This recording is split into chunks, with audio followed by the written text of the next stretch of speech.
Hey, everybody. We're super lucky to have Amanda Krieg Thomas with us today. Amanda is actually a music supervisor who was actually on one of our very first panels in Sing-Songwriter on the course of the Art of the Song Pitch. And I managed to rope Amanda in today to discuss her new book because I think it would be an amazing thing for you guys. So her new book is called Thinking in Sync, a primer on the mind of a music supervisor. And Amanda, I went through this thing and it's amazing. But first, let me just introduce you to everybody. So Amanda, you've been working in the field of music supervision for over a decade. I've got to read it off here. You've got so much stuff here. I couldn't even memorize it all. You started your career at Lionsgate and then the End of All Shine North America and worked on such shows as The Biggest Loser, MasterChef, One Born Every Minute, and Rhett and Link Commercial Kings.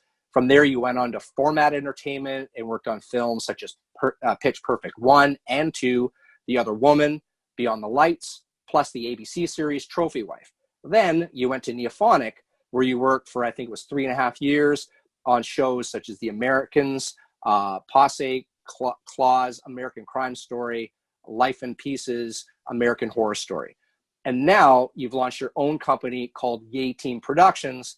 And besides that, you're a proud member of the Television Academy and the board of directors, and on the board of directors for the Guild of Music Supervisors. Like, wow, that's a very storied past, amazing career.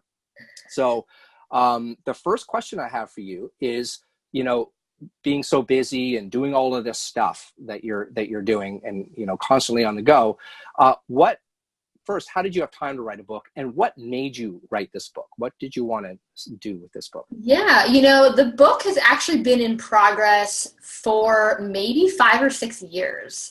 So the kind of answer is like I didn't have time to write a book. So I started this, it was a long time ago. It was right when I started at Format working with Julia Michaels. And even then, I had worked under so many music supervisors already by that point, and was starting to do more of my own stuff also on the side. And even then, I was seeing so many of the same mistakes happen again and again and again and again.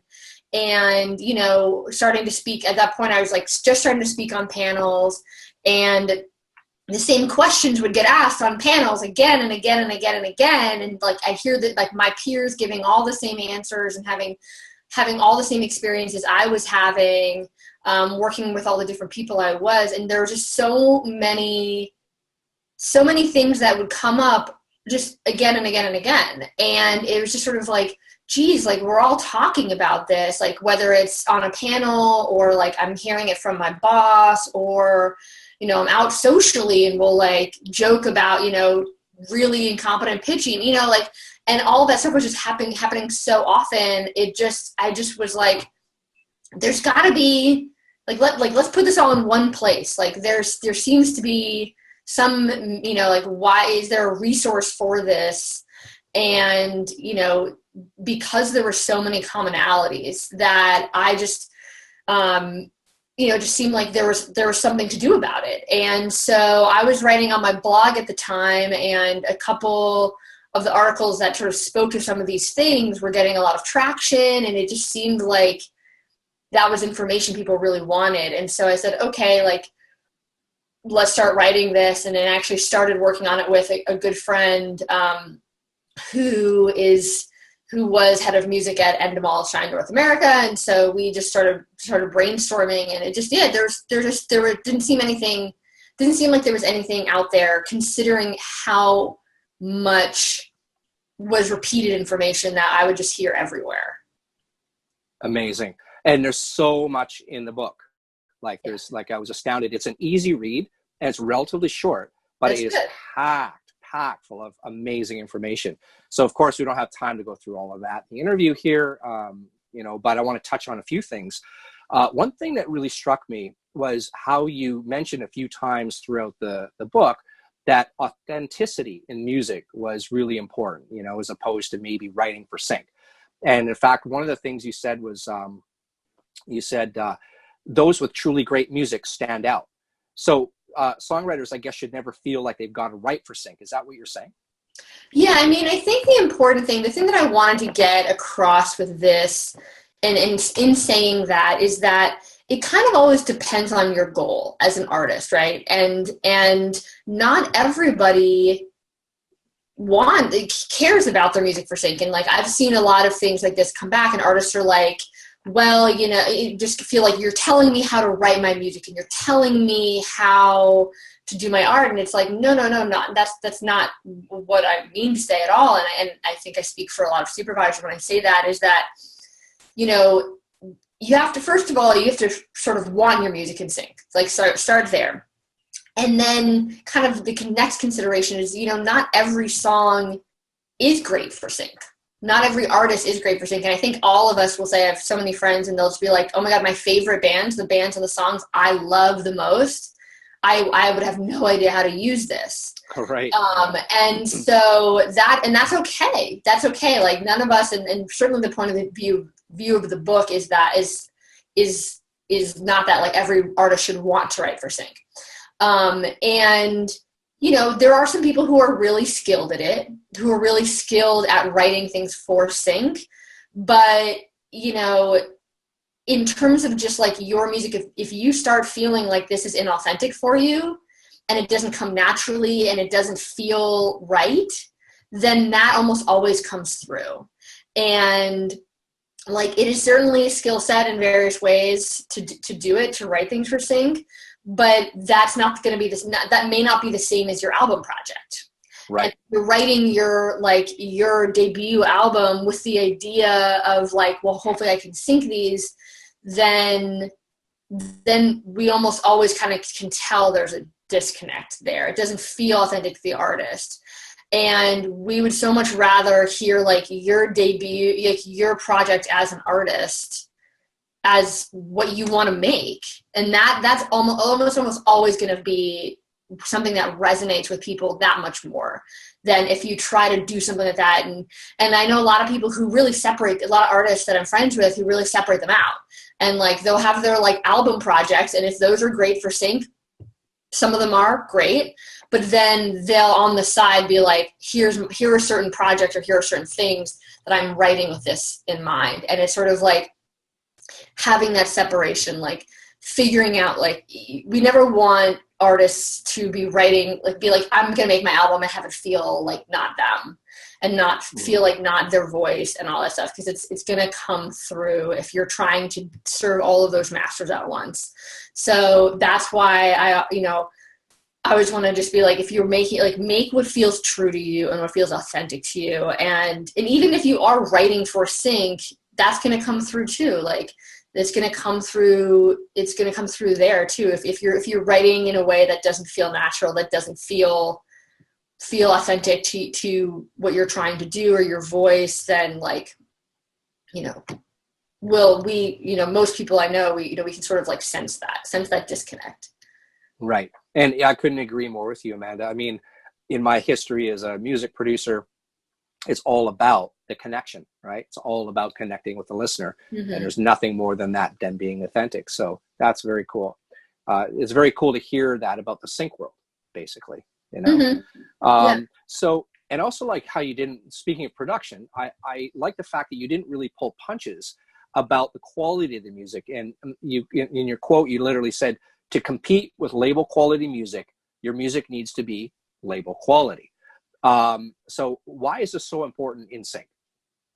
Well, every project is different. And this was, like, I really, learned this, like, we're watching songs to picture a lot of the time. At least I'm speaking from an experience in scripted film and television. Ads are going to be different. Trailers are going to be different. It's all going to be different.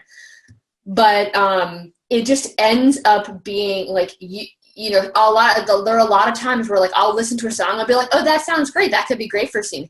And then I actually play it against a picture.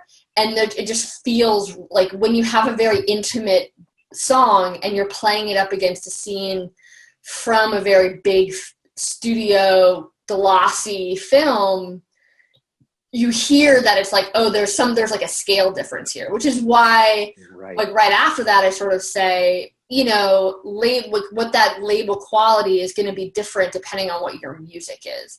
It's just sort of like, if you in your mind are like, I want to be considered for spots where Katy Perry is being considered, then it's like, okay, well, what does that song sound like? And this is not talking about songwriting. This is purely just in terms of production. And then like, okay, what works? Like, what does her song sound like, and what I'm doing sound like? And that could be totally different than if you're like, I want to sound just like Courtney Barnett. That's a very different production quality. That's a very different sound. But it's sort of like, okay, well, it's like, if that's where you want to be playing, those are the other songs that people are, you know, like, that I'm trying to replace. Like, I'm trying to replace Katy Perry. Okay, like, what sounds like that in terms of production? So right. It's like that sort of really the thing that, and honestly, in pop music, it's very hard. Like, I have a very hard time finding pop music that really captures that like high level major label quality production value. But it's, like, label quality can mean so many different things. And it's just sort of like, like you have to keep in mind, like, we're trying to replace Katy Perry. I'm trying to replace the Black Keys. Like, I'm trying to replace, you know, whatever. And so I need songs that feel like that in terms of production. Right. But it's all going to change based on, you know, the media and the content, and like, is it an indie film? Is it a studio film? Is it like a very polished television series, or is it something that feels a lot more intimate? Or, you know, it all sort of like, it's those sort of pieces put together. But I found it really helpful when I was just learning supervision to just play songs up to scenes, and you can feel a difference right away in terms of the vibe. And so that's something I definitely suggest in the book, is like, if you want to have your music on blank show, then, you know, stream it online, turn off the sound, like, see how it feels. Like, you can kind of play around with that type of thing, and it helps you get a sense of like, okay, like, this feels really different, or it feels in the wheelhouse, or whatever. Right. That makes perfect sense. And I mean, it really sounds like it's a lot about a match, right? It's a match between what you're hearing on the show, and then it's a match between the music and the picture in order to sort of emote that thing that the director or the producers are trying to achieve, right? Mm-hmm. Okay. So and it's interesting though, you know, there is some music that I receive that's, you know, it's lo-fi. Let's call it lo-fi. But some of it, unfortunately, is just badly done music, right? And we used to have a saying in the studio that you can have hi-fi, lo-fi, and it's cool, but it's hard to make it sound that way, right? So, you know, if you have a Shins tune or something, you know, the Shins tune, totally lo-fi. A lot of the stuff sounds lo-fi, but if you actually like throw it on the frequency spectrum is pretty wide, you know, like they know what they're doing to capture the lo-fi-ness in a hi-fi kind of way, as opposed to it just being something that sounds like it was recorded on a 4-track, right? Yeah. So I found that pretty interesting with lower fi music, at least in the production side of things. So, so what about metadata? This is like a question that comes, I almost didn't ask you this because it's a question that comes up all the time. And I guess that's why I asked it. It's a simple question with a relatively simple answer, but I wanted people to hear it from you, you know, being a music supervisor, why metadata is so important to put in your song file before you send it off to anybody really in the sync world. I mean, the really short answer and the simple answer is we need to know how to find you. We need to know how to find a song that is sent to us. And we get music from literally all kinds of sources: labels, managers, publishers, songwriters, sync agents, producers, friend of friends. Like, it literally comes from everywhere. And so it's pretty critical that whatever you're sending has some sort of way that we can find you from it. Because, you know, say we like throw it into, we're like, great, we listen to it, we throw it into our iTunes, maybe put it in like a folder for this show or a folder for that show, or just like a general, you know, sounds like Katy Perry, you know, going back to that. But, you know, I go back to searches and I go back to playlists from years ago. Like I go back to playlists and things and I'm like, oh, right, we did this search for Trophy Wife, which was in 2013. You know, I go back to those things and I'm not going to remember who sent what for something, or people will send stuff and like if I listen to it I'm like, great, I don't have any need for this now, but you know, who knows, in like a few years or a year or 6 months I might have a need for it. And you know, I would love to say I'm super organized with how I catalog everything, and I, you know, once upon a time I was, but now the volume is just so high and the workload is so much that you know, I have help, but it's that if we can't find someone who has a song, then we probably won't, especially if you're an up and coming person. Like if it's a major label or a major publisher, it can be fairly straightforward to find those and find who might have it, even though we always like knowing if someone sent it to us personally or directly. That helps. But especially if you're independent, or especially if you're coming up, like it's really hard to find that music. It's like a needle in a haystack 3 or 4 years later. So the more like foolproof you can make it in the track itself, no matter where it goes, like we have at least someone to contact. Well, even if you're a manager and you don't have any like publishing or master, like we just need to have a starting point of someone to contact about that song, because if we don't, then we won't be able to clear it and we won't be able to use it. Right. So I think all of us have been there, you know, trying to find an old email. It's like, what was the subject line? No. Yeah. Okay. What box was that in? No. Who's the sender? You know? Yeah, it's impossible. And like I said, like sometimes it's literally years later. I've had like 3 job changes and 3 different emails since then. So it's like, I don't remember like where or when this came from. Like there's no way to track it in email. And so that's why it's always important to have as much as possible the metadata, at least contact information to travel with the song. Right. Okay. And among the many pieces of advice that you give about reaching out to music supervisors or even representation and so on, one of the ones that caught my eye is that you said when you talk to songwriters, when you talk about songwriters reaching out, the ones that don't get it, you know, the quote unquote, you put that don't get it in terms of the etiquette, right, about doing this sort of thing. Like sometimes their emails can literally just end up in the trash without them ever knowing about it, right? Mm-hmm. And so you know, without of course getting into all of this, you don't have time for that. But what's maybe the top 3 things that a songwriter can completely blow it with a supervisor? Well, I think I can probably more succinctly just say what works best is people like to be professional. That's a big headline. Be professional and imagine you are cold, you know, whether it's not a, you know, even if it's not a music thing, like people forget that it's still a business, I think. And so people feel like they can be very casual and just be like, hey, would love to talk to you about this. Would love, like, let's do a coffee or a call. Like, can I pitch you my catalog? But with very little information. And it just, people feel like there's like a cool casual thing that you can do in music. But really, when you're cold emailing somebody, treat it like you are reaching out to the CEO of a company that you want to work for.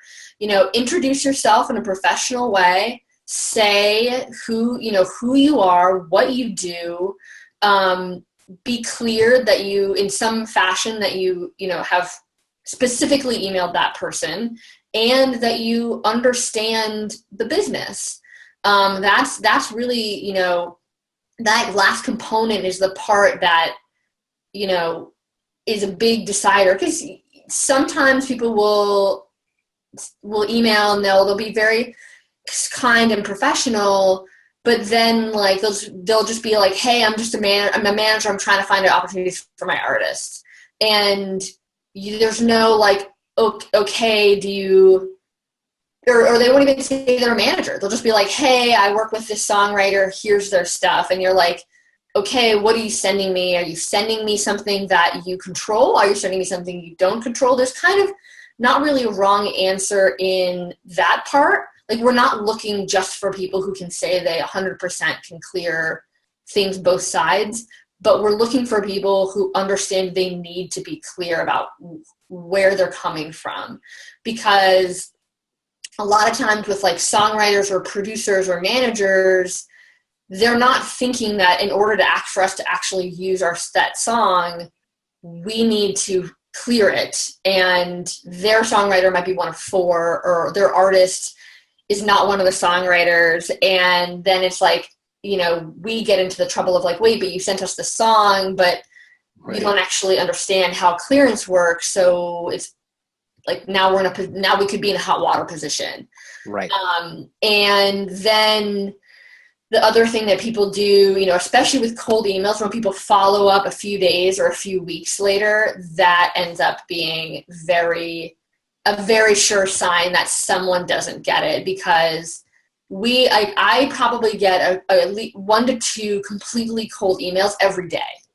And that's not including like people I do regular business with, but I get, and that's like an average, like it can be much higher. And sometimes that's over the weekend, and sometimes that, so when you follow up like that, hey, did you get a chance to listen? Hey, did you get this email?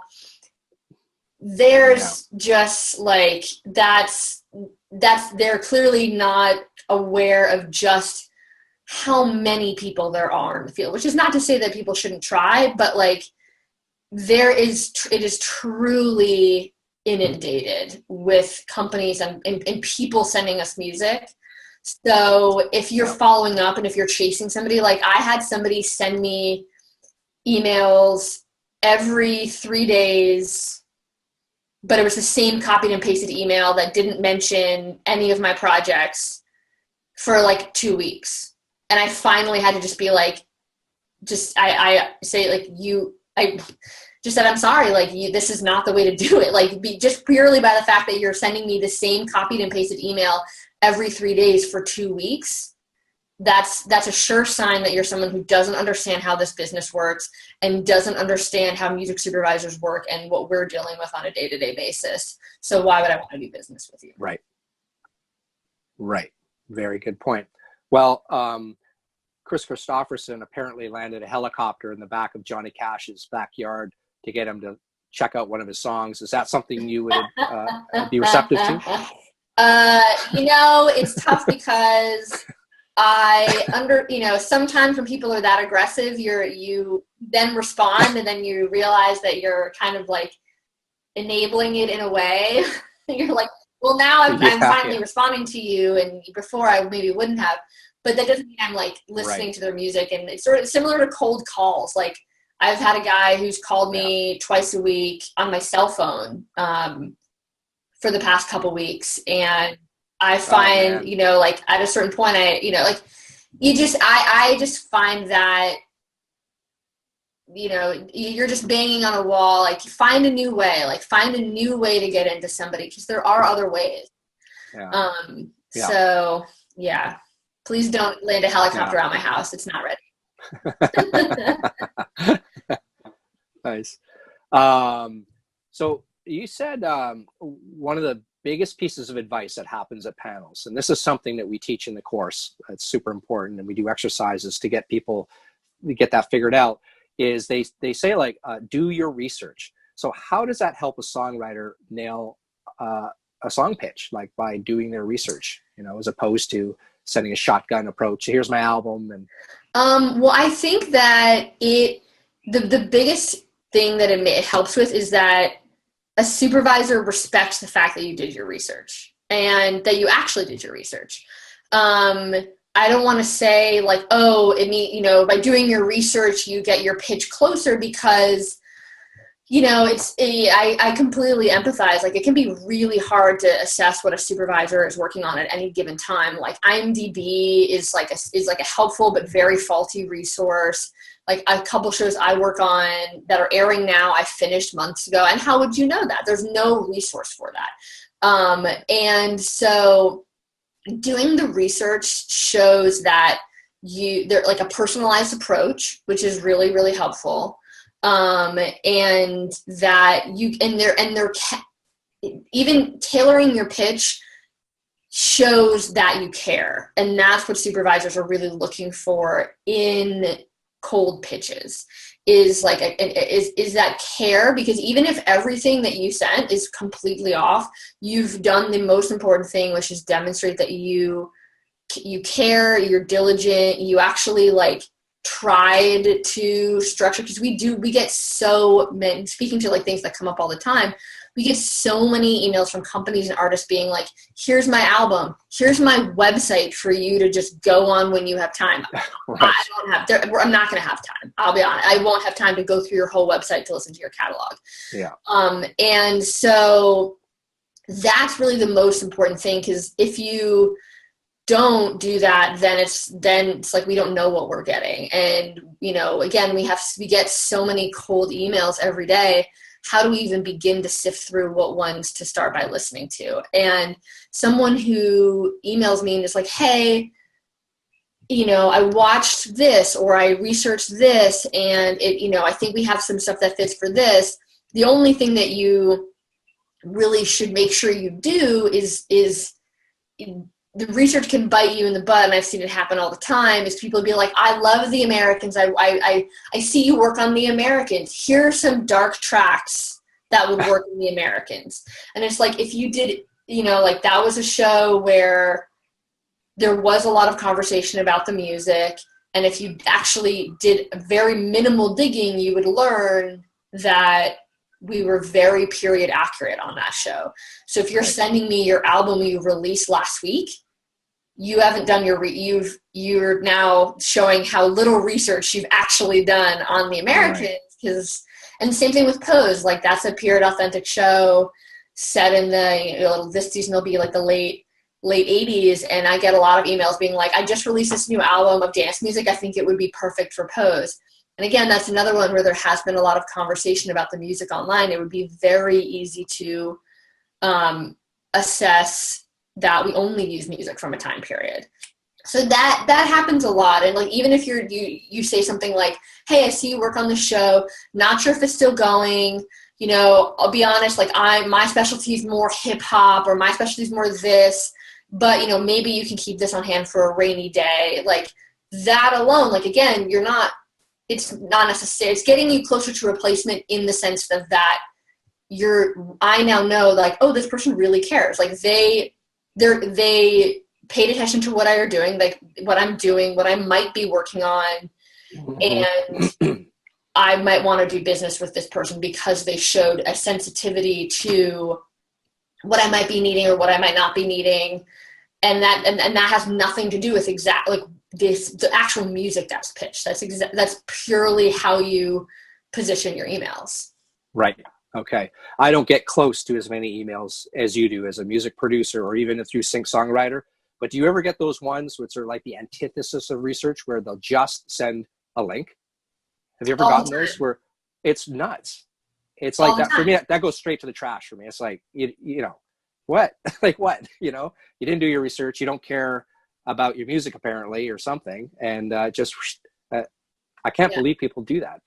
Yeah, people who don't tell me who they are, you know, like, here's this album, you know, I would love for you to consider it for your projects. Who are you? Are you a manager? Are you an artist? Like, that's going to go right in the trash. I don't have time to go back and be like, hey, great, thank you so much. Like, can you give me a little bit more information? Yeah. Like, what relationships do you have to this album? Is this something you control? Is this like your sister's album? Like, you know, I don't have time to sleuth out all that information, and just throwing tracks in my library. You know, we never want to, at the end of the day, it just comes back to like trust. And, you know, like when we get music like that, the idea is that we want to pitch that for our shows. And I am, you know, like our producers look to us, like any music coming from us, like the expectation is that they can, if it's coming from us, there's some sort of, like, we're putting our reputation behind this song in some way that's extreme, but that's where we're coming from, where it's really hard to feel comfortable putting music that we can't stand behind up for shows, up for projects, up for scenes.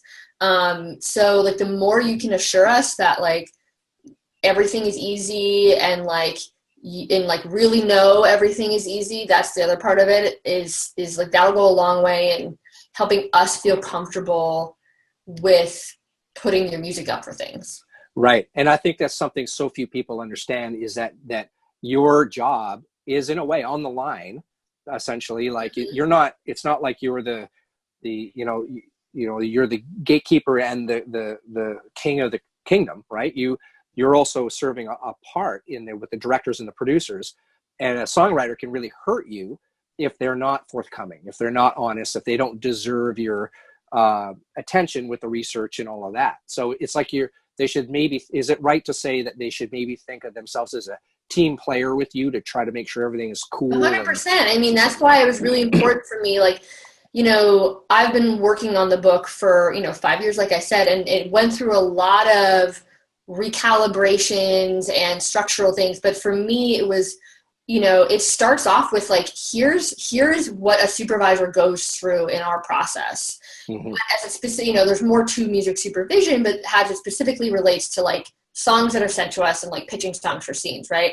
And that exact reason it was really important for me to start off with that by just saying, look, like I can give you all this advice about metadata, and I can give you all this advice about this, and this, but I wanted to really get across, like, you're going to get it more if you understand a little bit more of what we are going through on our side and what the expectations on us are when we get into these situations, when we're doing a creative pitch or when we're clearing a song, or like, if you understand how fast a TV time frame is, then you will understand why we're asking you to have instrumentals of everything right away. Like, that's why, right. Like, there's a reason behind all of it. So it was really important for me to start off with, like, in order to really best serve us, you have to understand how we work. And all of this advice is really coming from a place of like, what can you do, artist, pitcher, label, publisher, to make our job easier, because those are the people we're going to want to work with all the time. And so that's why I was like, I gotta start with like, here's where we're coming from.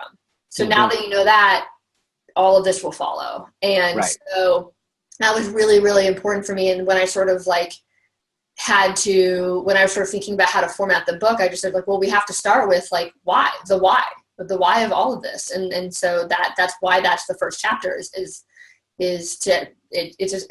I think it's a critical foundation. Right. Excellent. I'll kind of lump the two, almost the last questions here together, because you sort of touched on both of them. So first, in the book, you said such wise words about when songwriters actually send music, to send the best of the best, is what you said. And then also you talked about the importance of submitting music as quickly as possible because of the timelines in TV and film, right? So can you touch on those 2 points? Yeah, the best of so every situation is going to be different, and that's something and every supervisor is going to be different, which is something that I feel like I start every chapter in the book off with, because it's really true. Like I aim to sort of, these are very common complaints, but definitely you will find that every supervisor has different preferences. But in terms of setting the best of the best, again, it all comes back to like, okay, you have to be thinking like, how can I make their job as easy as possible? Because those are the people we're going to want to call again and again and again. And they're going to rise to the top and be like, oh, I know this person has me. I know this person, I can completely trust them to have me creatively, to have my back in terms of clearance, like all of that stuff. You want to be that. And so setting the best of the best kind of comes to like a lot of people, what they end up doing is they get a search and they're like, oh my God, well, like, what if it's this or what if it's this, Some supervisors, like I write a lot whenever I do a search. But some supervisors really don't. And I've had friends on the other side be like, I have no idea what this person actually wants. Right. And so that happens too. I apologize in advance. On behalf of other supervisors, we're not perfect. But sending the best of the best is, some people, because how they react to that is they're like, well, I'll just send like 3 albums and they can go through it and pick what they want. Right. And then it's like, then you're actually making our job harder, because then we have like 20 or 30 tracks to go through, when most people I know would rather you say, like, here are my top 6, 7, 8, 10, happy to send more if you feel like we need more. Where people will just say, like, hey, I'm gathering music for a season, please send a bunch, please. Or if it's a particularly hard search, I won't like limit it. But if personally, if I don't say, like, hey, if I don't specify a number, less is probably more, because most of the time when people send 15, 20 tracks, there are a lot in there that you're like, why did that feel superfluous. And internally we do that too. Like, sometimes I'll be working on something, I won't do search, I'll just go through a library or doing research, and then I'll have like 15 tracks to send to editors, and I've checked myself. It trickles too. So then I'm going through, whether it's from a search or from my own thing, I'm like, okay, here are my 15 favorites. Okay, I'm not going to send that to my team. So how can I get that down to what are the, like, 5, 6, sometimes it's as little as 3 or 4. And a lot of people feel like they need to send as much as possible so all their bases are covered. And I would rather 3 to 6 tracks you think are like much, like, way closer to the brief, and maybe a couple that you're like, I don't know about these, but I'm going to send them anyway.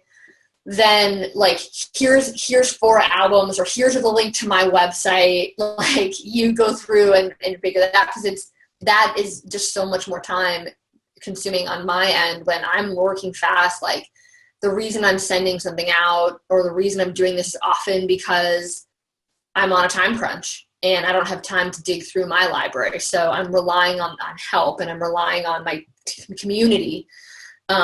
So that's why it's like, and more often than not, I've found that less is more. Less is more. So to kind of veer on that. And then in terms of timeline, that's another thing too. Like, most of the time, sometimes having a quick turnaround, people will just be like, well, I don't have time to go through this. Here's 40 tracks.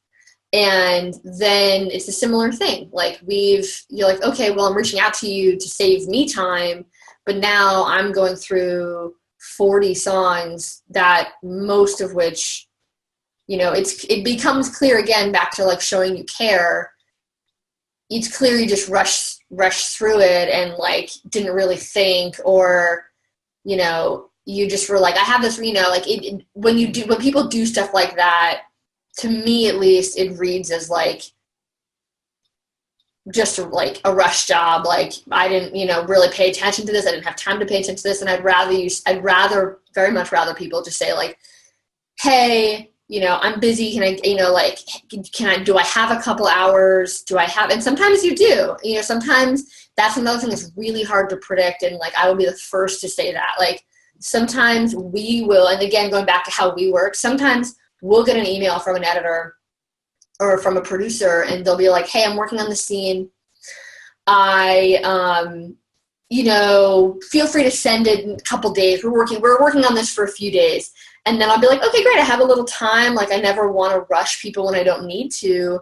And then sure enough, like 4 hours later, they're like, oh, actually, I found a song I really like.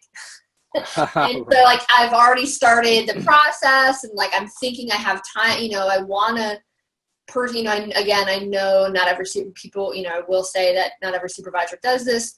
I typically, if I don't have to send things on a rush, I try not to, because everybody's busy, so whether you're a song, I don't, but then that'll happen. And then it's like, okay, well, now so sometimes, and then if sometimes I will think I have time, but then if I feel like I've got 5 great tracks before my deadline I've given, then I'll send them. But I would way rather, like, in terms of thinking about, okay, how do I become someone that a supervisor wants to work with again?